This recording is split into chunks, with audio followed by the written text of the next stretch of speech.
It's here, the ultimate Tone X1 MIDI controller, the Polar Max, the new best friend of your Tone X1 is finally ready to go, and I can't wait to show you what it can do. So let's get to the bench and take a look. This is the new Polar Max. You can see we've got this beautiful acrylic overlay. This is custom designed for these controllers so that you can access the foot switches, the touchscreen as well. And then on the side, we've got an amazing amount of connectivity.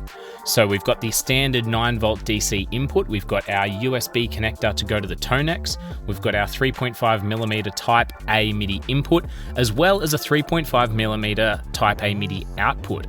Now, the current firmware doesn't support MIDI output, but we've been chatting and working with Greg, the developer, to come up with some ideas of how this can be best utilized so you can use it with other pedals that accept MIDI as well as not just the Tone X1. You've got access to the bootloader and reset buttons if you need to update the firmware and you can't do it with a simple Wi-Fi update. And there's also access to the SD card slot. Now, that's not currently implemented in the project firmware, but the touchscreen that we're using has that SD card support.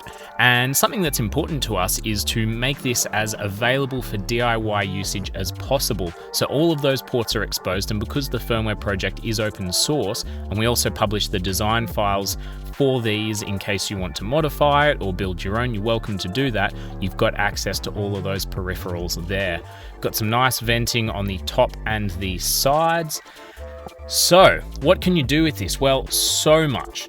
Simply, you can use it to change presets on your Tone X1. So Greg's done an amazing job of this user interface here. It shows you what different effect blocks and whether it's IR captures, things like that are active on the bottom here. The screen's blowing the LCD out a little bit. It looks crystal clear in person. I'll try and show that off a little better if we change the angle. Nope, a little bit, doesn't quite help, but we can change presets with the foot switches. They're pre-assigned to just cycle through the presets, but you can assign these to other functions, and all of the MIDI mapping is also available. So as a really simple example, I've got an arrow here. We can use that to toggle through the presets. We can go up and down, and you've also got access to the touchscreen to change your presets, like so.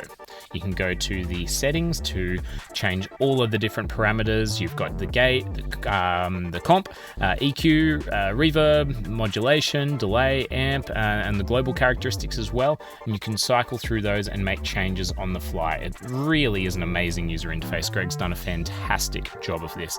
And this thing's built to last. We ship the overlays with the device, but not pre-applied. So you can put those on if you'd like to. We've also made the design files for those available so that you can make your own and modify it however you see fit. So you can see that's just straight out of the box. You plug it into your Tone X1 with the USB port, and it just works straight away. So you don't need to muck around with any settings. We've got a custom release build of the firmware for these controllers so that wired MIDI is enabled, and also the onboard foot switches, so you don't need to tinker with any of the global config unless you want to play around with some custom settings. It's that easy. We're really excited about these. And the really cool thing about this is it goes to support Greg, who is the creator of the original open source project as well. We're going to be opening these up for pre-order and then shipping them really soon. So if you're interested, head to the link in the video description to grab yours. These will fly off the shelf. So if you want to grab one in that first batch, make sure to head to the link and check them out. Can't wait for you guys to try these. They're simply incredible. Cheers.